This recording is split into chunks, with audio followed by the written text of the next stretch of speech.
Hello, everyone, and welcome to the Speak Smart podcast. Today, we're going to be diving deep into achieving fluency in English. And we're really excited about this one. Absolutely. It's a topic that's close to the heart of, I think, anyone learning a new language. And Absolutely. we've got a fantastic episode of the Speak Smart podcast that we're going to be pulling from today that's just packed with practical tips and techniques. Yeah, one thing that really stood out to me right away was just the emphasis on mindset, particularly the importance of embracing mistakes. Oh, absolutely. As a natural part of the learning process. Crucial. The podcast hosts use this brilliant analogy of learning English is like learning to ride a bike. You're going to fall a few times, but each time you get back up, you're a little bit better, a little bit stronger. Yeah, and it's so easy to get bogged down by those mistakes and feel discouraged. But the key is to remember that they're actually valuable learning opportunities. Every time you stumble over a pronunciation or make a grammatical error, you're actually training your brain to recognize and correct those mistakes in the future. So instead of beating yourself up over those slip-ups, celebrate them as proof that you're pushing yourself outside of your comfort zone. Yeah. And actively learning. Exactly. It's all about shifting your perspective and viewing mistakes as stepping stones on your path to fluency. Another point that really resonated with me was the importance of consistent practice, even if it's just for short bursts throughout the day.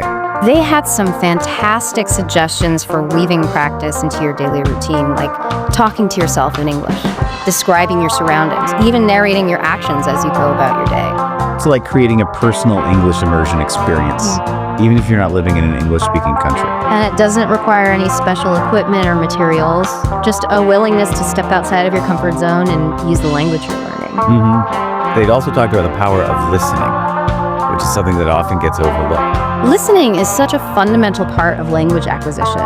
It exposes you to the natural rhythms and intonation of English, helps you build vocabulary, and improves your comprehension skills. And there are so many enjoyable ways to incorporate listening into your daily life. Music, movies, podcasts, audiobooks. The options are endless. One technique they highlighted was repeating phrases you hear, almost like a mini shadowing exercise. It helps train your brain and your mouth to get used to forming those sounds. That's a great tip.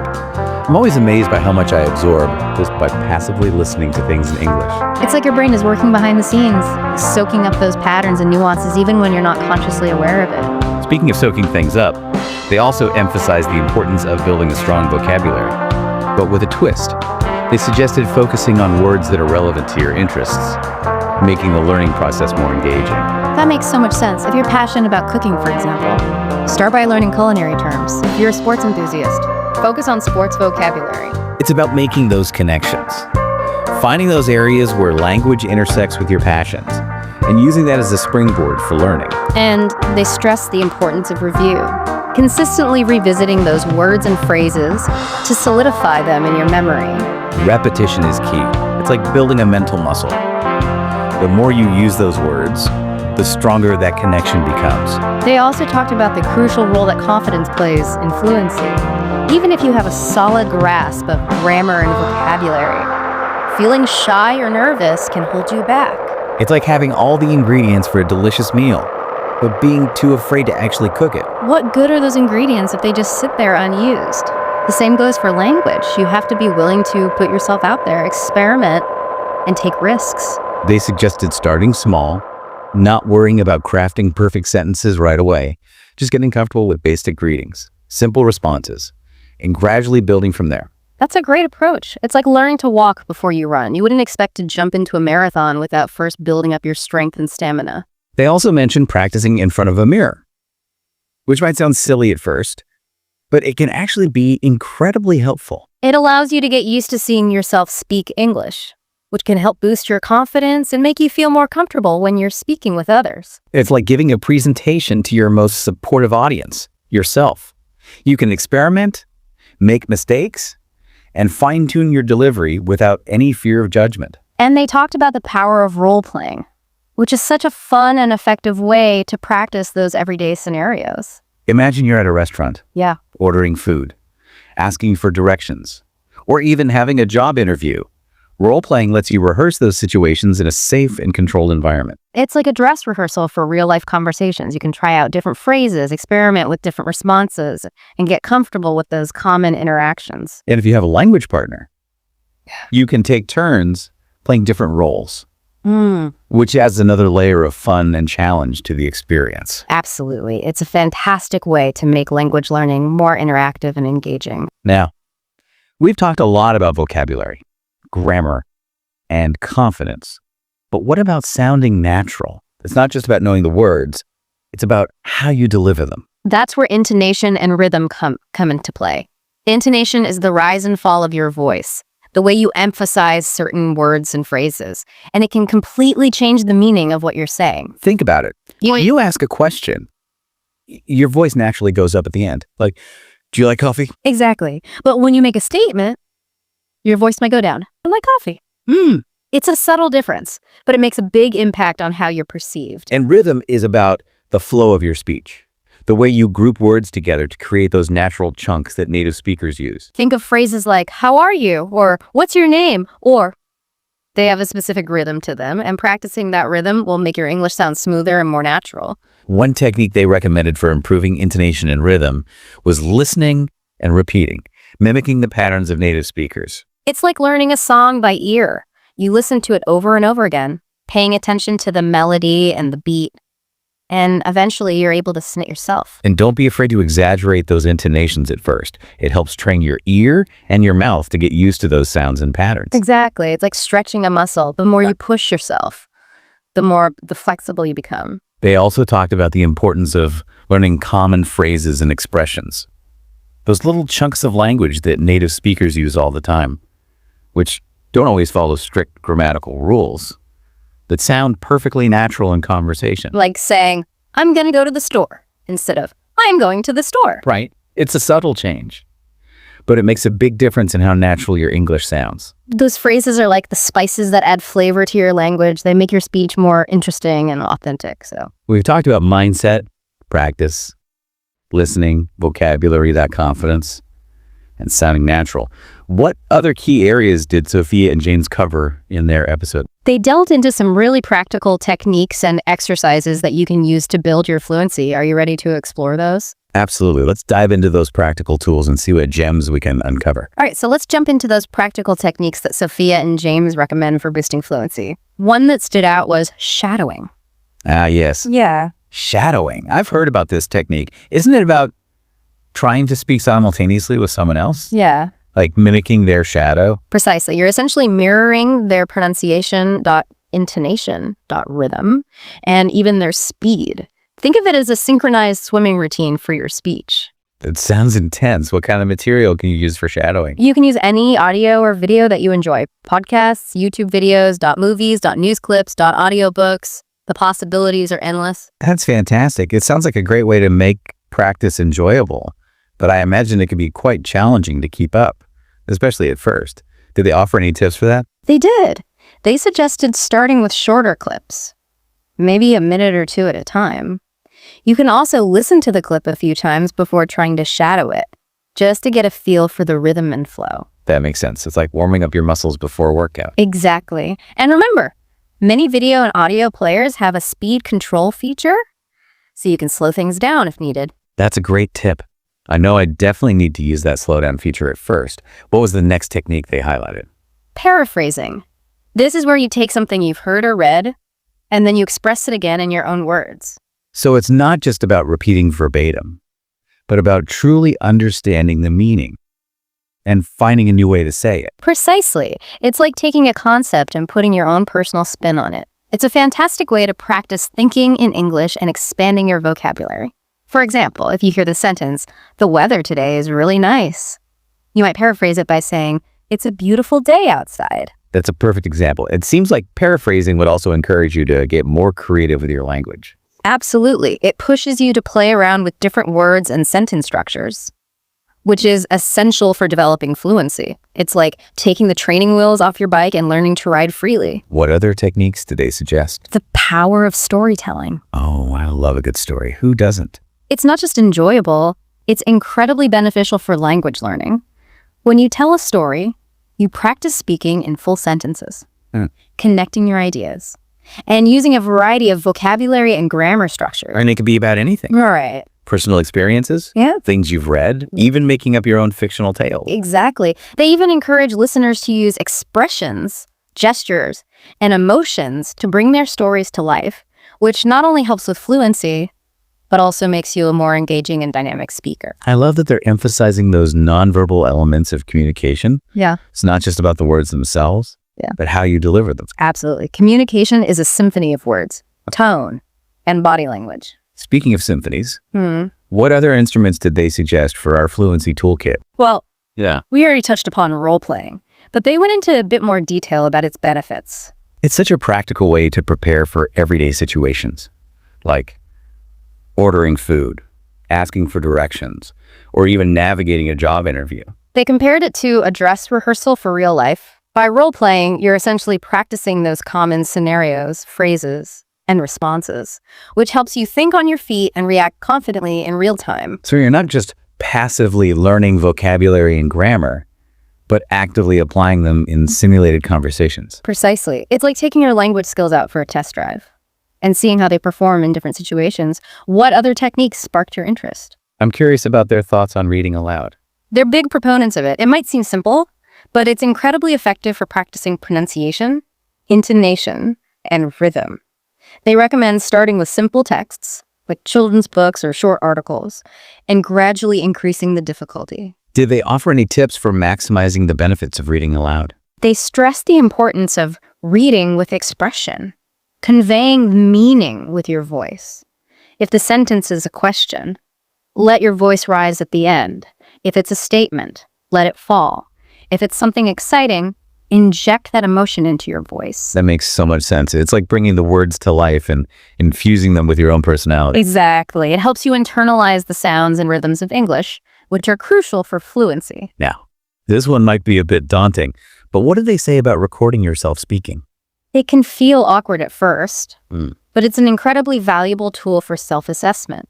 When you listen back to the recording, you can hear how you sound to others and identify areas where you might need to improve. Like any pronunciation errors, Yeah, or areas where your intonation might be a bit off. exactly. It's like having a personal language coach, providing feedback and guidance. And as you continue recording yourself over time, you can track your progress and celebrate those improvements. That's incredibly motivating. What other techniques did they have in store? They're big fans of tongue twisters. Oh, those are always a fun challenge. And they're great for parties. They are, but they also serve a real purpose. Tongue twisters are phrases that are tricky to say quickly because they use similar sounds, like she sells seashells by the seashore. They force you to pay close attention to pronunciation and train your mouth to move more quickly and precisely. It's like a workout for your tongue. They're a fun and effective way to refine your articulation skills. Speaking of workouts, what do they say about the classic study tool? Flashcards. They love flashcards, but they encourage you to use them for more than just vocabulary memorization. How so? They suggest creating flashcards with different topics or questions, and then using them to practice speaking out loud. Instead of just seeing the word happy, you might have a card that says, talk about a time when you felt happy. That's brilliant. It forces you to think on your feet and construct sentences spontaneously. Exactly. It helps you develop those quick thinking skills that are so crucial for fluent conversation. What other exercises did they discuss? Dictation. That brings back memories from my school days. It's a classic technique for a reason. Dictation involves listening to someone speak and then writing down exactly what you hear. It's fantastic for improving your listening comprehension, vocabulary, and spelling. But how does it connect to speaking practice? After you've written down what you heard, you can read it out loud, paying close attention to pronunciation and intonation. That makes sense. You're essentially internalizing those sounds and rhythms as you both write and speak. Exactly. It's a 2-for-1 language workout. What other techniques piqued their interest? They're strong advocates for watching movies or TV shows with subtitles. Oh, I do that all the time. Is there a particular way to do it to maximize language learning? They recommend actively engaging with the dialogue. Try reading along with the subtitles and then practicing speaking the lines out loud. So it's like an immersive acting class. You can even pause the movie or show to repeat lines or phrases, paying close attention to the actor's intonation and rhythm. And if you're feeling really ambitious, You can try watching without subtitles and see how much you understand. It's a great way to challenge yourself and assess your comprehension skills. Okay.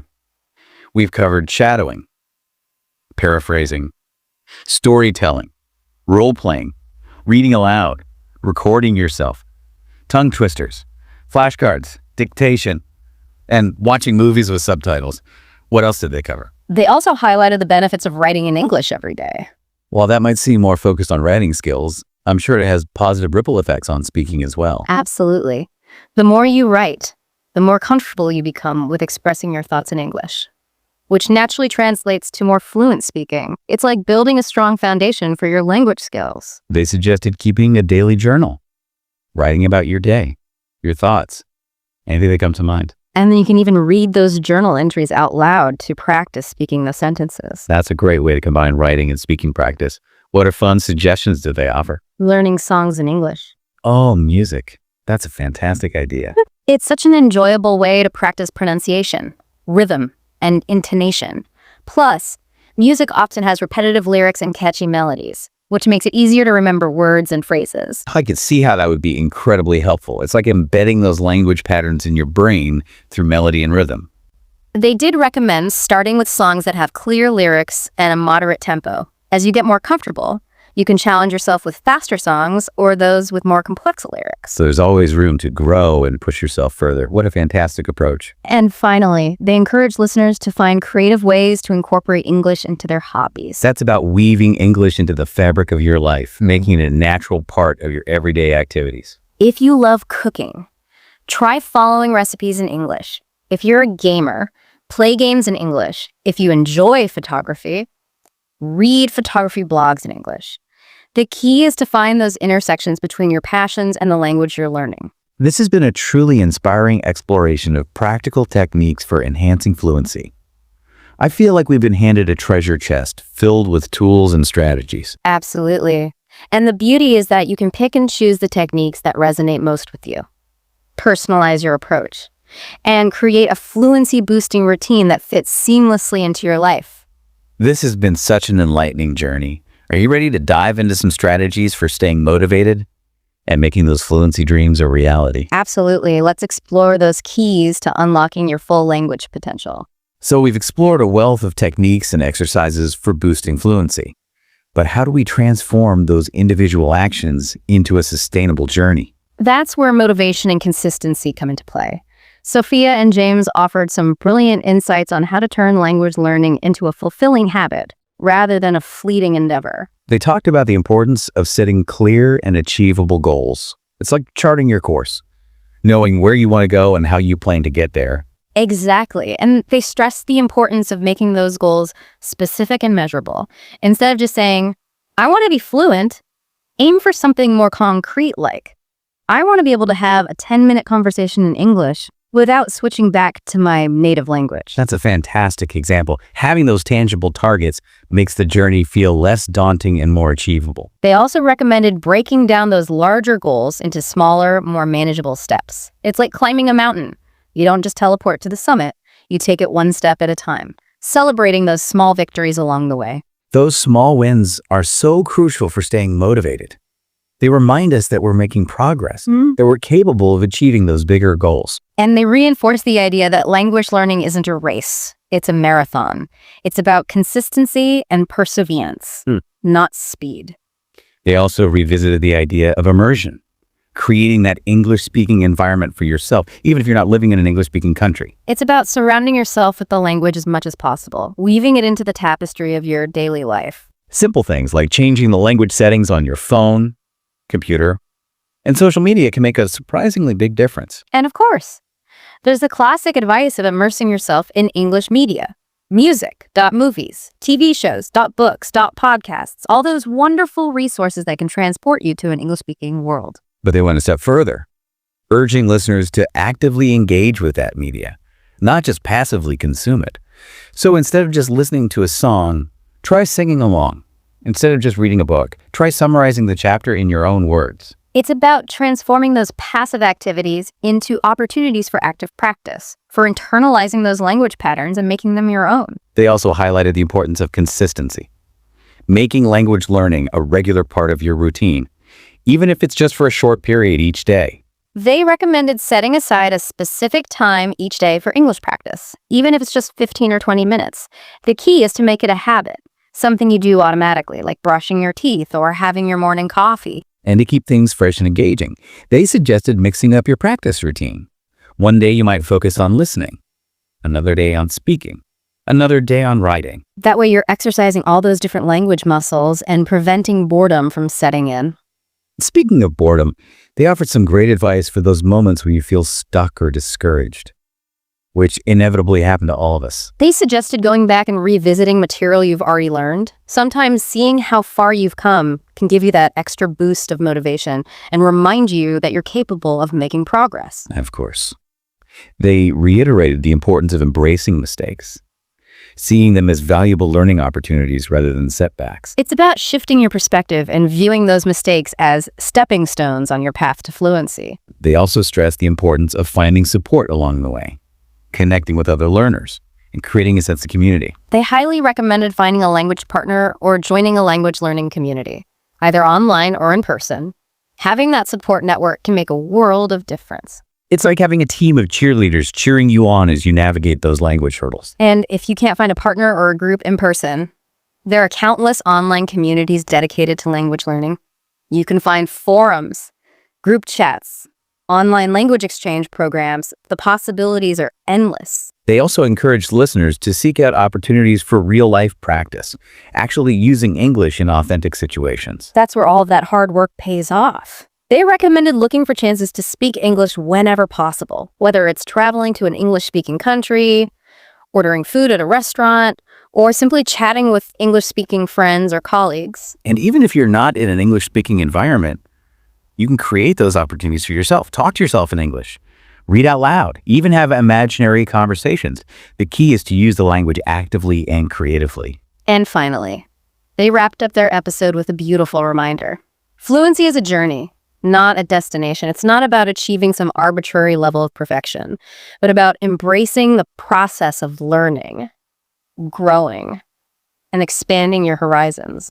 They encourage listeners to enjoy the journey, celebrate the small victories, and never give up on those fluency dreams, no matter how challenging they may seem at times. It's about being kind to yourself, taking breaks when you need them, and coming back to your practice with renewed energy and enthusiasm. So as we wrap up this deep dive into the world of language learning, what final message would you like to leave our listener with? Fluency is within your reach.